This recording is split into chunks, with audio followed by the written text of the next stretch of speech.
안녕하십니까. 김필수 자동차 연구소의 김필수입니다. 오늘 주제는요, 아마 쌍용차 아실 겁니다. 일반인들 입장에서는 뭐 직접적인 차 개념이 아니기 때문에 좀 더 접근하는 부분들, 특히 산업적인 부분들을 말씀드리니까 혹시라도 재미가 없을 수도 있습니다. 그러나 가장 중요한 부분들은 국내 자동차 산업의 활성화라는 측면, 또 일자리에 대한 부분들, 또 국내 경제가 어그러지거나 상당히 문제가 될 수 있는 부분들이기 때문에 주로 쌍용차를 말씀드린 이유가 바로 거기에 있다고 볼 수가 있습니다.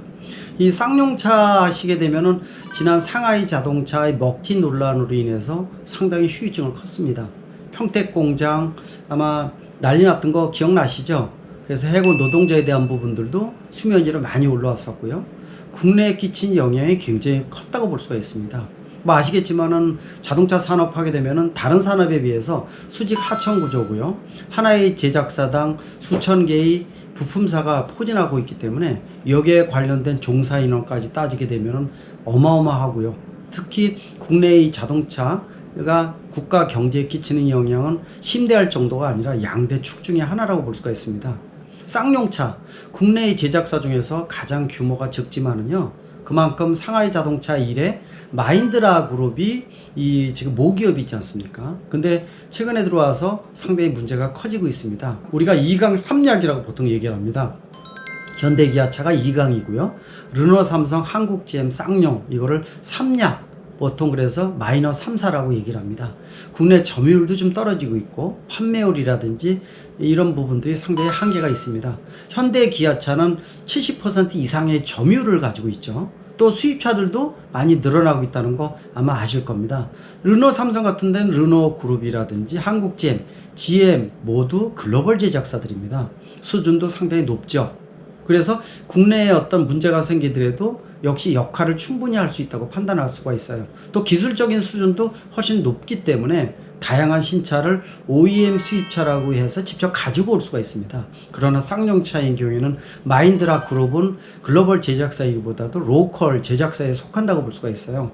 인도에 한정돼 있고요. 쌍용차보다도 기술 수준이 떨어지는 기업 그룹이라고 보시면 좋을 것 같아요. 근데 문제가 되는 것이 최근에 마인드라 그룹에서 쌍용차 투자를 철회를 했었고요. 또 최근에 나온 얘기 자체가 지분도 포기하겠다, 투자자를 찾겠다 이런 얘기가 나오면서 더 심각도가 커지고 있습니다. 쌍용차 하게 되면은 아시겠지만은 SUV 차종에 한정되어 있어서 차종의 종류가 굉장히 적고요. 또 디젤 엔진을 기반으로 하는 자동차가 모두 기반이라고 볼 수가 있습니다. 디젤 엔진은 유럽을 기반으로 전 세계적으로 국내도 그렇고요. 디젤 차는 빠른 시간 내에 아마 사그러들 것으로 보고 있습니다. 노후된 디젤차 자체가 뿜어내는 환경 오염원에 대한 부분들은요, 규제 강화를 통해서 점차 입지가 좁아지고 있기 때문에 아마 최근에 국내에서도 국산 세단 디젤차는 단종을 했고 오직 SUV만 나오고 있지 않습니까? 마찬가지로 쌍용차도 SUV 디젤차에 한정되어 있는데 문제는 전기차 같은 미래차의 기술이 사실 내부적으로 갖고 있지 못하다는 문제점을 가지고 있어요. 주로 외주를 주어서 좀 기술을 가지고 온다는 것이 가장 문제점이 크다고 볼 수가 있습니다. 또 티볼리 이후에 지난 5, 6년 동안은 신차가 풀체인지 모델이 나온 모델이 없다는 것도 한계점이고요. 또 지난 13분기 이상을 적자가 누적 연속 적자가 되면서요, 심각도가 굉장히 커졌습니다. 올해만 하더라도 산업은행에서 꾼 비용이 1,900억 원입니다. 7월만 하더라도 900억 원이고요. 상당히 큰 비용 부담을 가질 수밖에 없다 이렇게 보고 있거든요. 이런 부분들이 상당히 좀 어렵다고 볼 수가 있고, 더욱이 소비자가 상당히 외면하면서 판매율이 떨어지고 있다는 거, 생산성이 떨어지고 있다는 거, 이런 경우에 모기업의 역할이 상당히 중요한데요. 마인드라 그룹 자체가 상당히 어려움이 가중되고 있다고 얘기가 나오고 있습니다. 지난번 한번 얘기 아마 매스컴을 통해서 여러분들 들으셨을 겁니다. 마인드라 그룹 사장이 내한을 해서 2,300억 원을 모기업에서 쌍용차에 투자를 할 테니까 정부에서 약 2,700억 원 정도를 투자를 해서 약 5천억 원 정도가 되면은 앞으로 3년 동안 한 두세 가지 차종, 또 노후시설 개선이라든지 이런 데 투자를 하겠다고 발표를 했었죠. 저도 그때 이 정부가 이 매칭펀드 형태로 해서 적극적으로 의지를 갖고 투자를 해야 된다 이런 논리를 많이 폈었어요. 근데 이게 엊그제라고 볼 수가 있는데 최근에 마인드라에서 직접 이사회에서 결정된 사안이 3개월 동안에 400억 원 정도만 제공해 주고요. 2,300억 원 투자에 대한 것들을 철회하겠다고 결정 통보가 왔습니다. 이 부분이 터졌을 때도 상당히 쌍용차 앞으로 미래가 지금 불확실하다. 생존에 심각한 타격이 입히겠다라는 생각을 가졌었는데요. 또 하나 더 터졌죠. 한 가지가 앞서 말씀드린 대로 75% 지분을 포기하겠다고 선언을 한 겁니다. 포기하고 투자자를 찾겠다. 또 적당한 투자자가 있으면은 이 쌍용차를 넘기겠다. 이런 얘기가 직접적으로 나왔다는 겁니다. 아시겠지만은 뭐 세계적으로 글로벌 제작사들의 인이어 시스템 시설이 많이 남아돌고 있어요.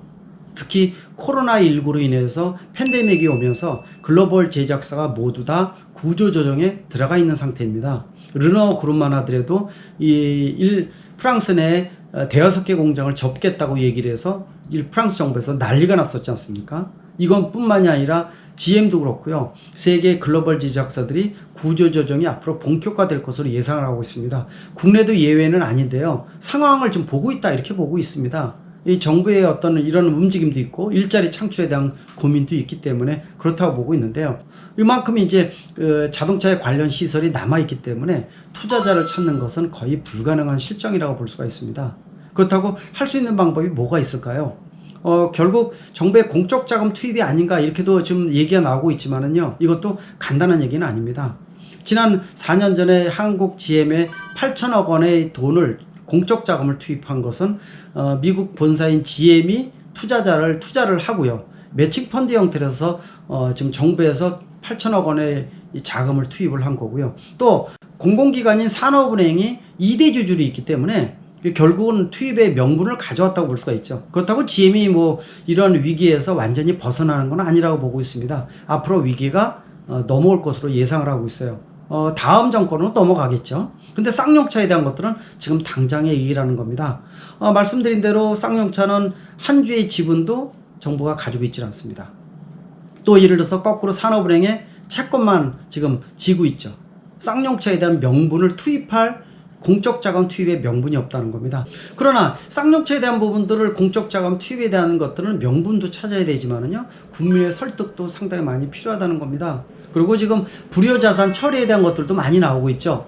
뭐 1,000억 원 이상을 마련해서 필요 없는 이 부동산 또 동산을 처리를 하는 부분들 많이 나오고 있는데요. 당연히 진행을 해야 됩니다. 현금 마련을 통해서 빚도 좀 갚으면서요. 또 중요한 부분들이요. 자동차 회사는 자동차를 많이 팔아야 됩니다. 신차가 안 나오면은요, 한계점이 있다는 거죠. 빠른 신차 투입이 요구되는 시점인데 지금 현재 풀체인지 모델이 쌍용차에서 나오기는 상당히 어려워요. 내년으로 넘어가야 되거든요. 그러면은 기존의 차를 페이스리프트 모델이나 마이너 체인지급들이 나와야 되는데 아시겠지만은 현대 기아차의 수준을 보십시오. 쌍용차보다도 한 2단계는 높습니다. 최고의 디자인과 가성비를 갖췄기 때문에 어떤 종류의 신차가 나오더라도 소비자가 환영을 하고 있고요. 또 실제로 그게 매출로 나타나고 있습니다. 그러나 쌍용차에 대한 부분들은 신차가 나온다 하더라도 이게 과연 뜰 것인지에 대한 것들은 또 둘째 문제라는 것이죠. 상당히 고민거리는 늘어나고 있습니다. 실질적으로 어느 정도 살기 위해서는요, 1조 원 정도가 필요하다고 지금 판단되고 있어요. 그래서 최소한 신차가 너다섯 가지 신차가 나오고 또 전기차 같은 미래의 기술 인력을 자체적으로 보유할 수 있는 이런 능력, 또 연구원 채용부터 다양한 시설 확보라든지 해야 될 일이 한두 가지가 아니라고 볼 수가 있거든요. 최근에 이런 얘기도 나오고 있죠. 누가 일각에서 정부 관계자가 현대차 그룹이 인수하면 되지 않느냐, 말도 안 되는 논리라고 볼 수가 있습니다. 현대차는 지금 잉여 시스템입니다. 도리어 국내 시설이 남아갈 정도고요. 또 한 가지 보시게 되면은 미래차, 전기차나 이런 걸로 많이 변하고 있다는 거 느끼시죠? 전기차로 바뀌게 되면은요, 기존의 생산 시스템이 부품이 반뿐이 소요가 안 되기 때문에 엔진 변속기 13,000개의 부품이 사라져야 됩니다. 이거 어떻게 하겠습니까? 그리고 생산 인력도요, 35%에서 40%가 줄어들어야 돼요. 이거는 10년 이내 현대차 그룹이 앞으로 나타날 현상이다라는 거 아마 여러분도 들으신 분들 많으실 겁니다. 이런 상태에서 코로나19까지 터지면서 일이 가중치가 넘어섰다는 겁니다. 따라서 이 현대차가 쌍용차를 인수한다는 것 자체는 말도 안 되는 논리라고 볼 수 있어요. 또 일각에서 그런 얘기도 합니다. 위탁 생산하면 되지 않느냐. 위탁에 대한 부분들은요, 전제 조건이 필요합니다. 일단 연봉이 저렴해서요, 생산성 올리면서 가격 경쟁력이 있어야 돼요. 그래야지 위탁 생산이 가능합니다. 예를 들어서 기아차의 그 모닝 같은 경차는 동이오토라는 하청 기업에서 생산하는 거 아시죠? 그래서 품질 인증만 해서 이 기아차의 이름으로 나가고 있습니다. 이 동이오토라는 것도 4, 5천만 원의 연봉 중심을 갖고 있기 때문에 그렇지, 지금 자동차 메이커와 같이 8천만 원, 9천만 원의 연봉을 가지고서 진행한다는 것은 말이 안 되는 논리라고 분명히 볼 수가 있어요. 그만큼 불확실성이 커지고 있다는 거기 때문에 연봉에 대한 부분들이라든지 생산성 증가가 없이는 위탁 생산은 불가능하다, 이렇게 보고 있습니다. 또 일각에서는 국유화시키면 되지 않느냐, 이런 얘기도 하고 있어요.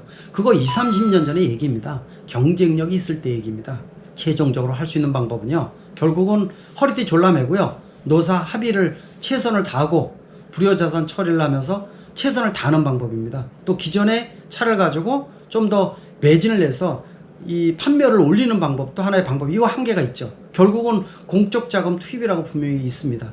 공적 자금 투입에 대해서는 명분, 국민에 대한 설득, 그 다음에 마인드라 그룹이 설득이 돼서 투자를 해줘야 됩니다. 그래야지 들어올 수가 있습니다. 쌍용차에 대한 부분들, 임직원까지 20만 명이라고 얘기를 합니다. 지금 일반 부양가족까지 20만 명, 어마어마하죠. 부품기업 합치게 되면은 말할 필요가 없습니다. 국내 경제에 끼치는 영향을 고려하면은요, 쌍용차에 대한 거 분명히 살려야 된다고 분명히 볼 수가 있거든요. 이거 정부가 고민을 해야 되는 시점이고 국민적 관심사도 좀 높여야 된다고 보고 있습니다. 쌍용차의 미래 생존해야 된다고 보고 있습니다. 고민을 해야 되는 시점입니다. 고맙습니다.